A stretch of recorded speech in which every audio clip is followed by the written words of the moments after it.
लेके आप अपने परम धाम को जा सकते हो। मतलब ये लोकांतर में जो भी भटकाव है आपका, आप वहां से भी मुक्त होके अपने परम धाम जा सकते हो। उस निराकार अवस्था का ज्ञान लेके, उस निर्गुण अवस्था को समझ के, उसका पुरुषार्थ करके यहाँ से ही उस निराकार दुनिया में जा सकते हो। फिर निराकार से वापस हम आकारी में ना आए, साकारी में ना आए।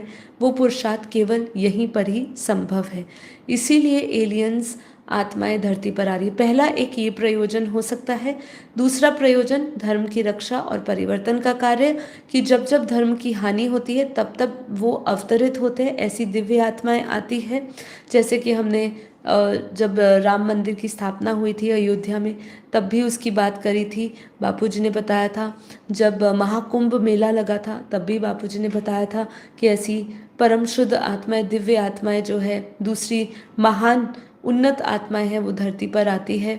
लोगों को एक साकाश देती है, लोगों को प्रेरणा देती है, अपनी उपस्थिति का अनुभव कराती है, जिससे कि उनको इन इन बातों पर विश्वास हो, उनको अपने देवी देवताओं पर विश्वास हो, उनको दिव्यता पर विश्वास हो, उनको पता चले ये मोक्ष की, और वो प्रेरणा मिले उनको। इसलिए एक ये भी प्रयोजन होता है उनका धरती पर आने का। इसका अर्थ है कि परिवर्तन के समय दिव्य आत्माएं और उच्च लोकों की आत्माएं यहाँ जन्म लेती है। इसलिए एक पॉडकास्ट आया था डॉक्टर बलबीर जी का। उसमें उन्होंने ब्लू बेबीज़ की बात करी थी कि ब्लू बेबीज़ कौन होते हैं। उन्होंने एक टाइम पीरियड भी बताया था कि इस टाइम पीरियड से इस टाइम पीरियड के दौरान जितनी भी आत्माओं का जन्म हुआ है धरती पर, वो सभी दिव्य आत्माएं हैं। उनको उन्होंने ब्लू बेबीज़ की कैटेगरी में डाला था, क्योंकि वो दूसरी गैलेक्सियों से आए हुए हैं।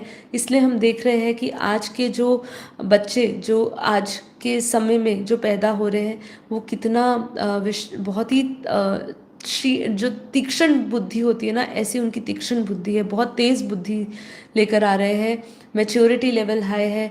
ऐसा आपको देखकर नहीं लगेगा वो बच्चों को कि वो कोई साधारण बच्चे हैं, कोई ऋषि मुनि की तपस्वी आत्माएं लग रही होंगी, या कोई उन्नत सिविलाइजेशन के बच्चे लग रहे होंगे, क्योंकि इतने हाईटेक बातें करते हैं, उनकी बातों में भी इतना हाईटेक है, झलकता है उनकी बातों से, उनके व्यवहार से, उनकी मैच्योरिटी से, उनकी इंटेलेक्ट से, उनकी बुद्धि से, ये सब चीज़ें दिखती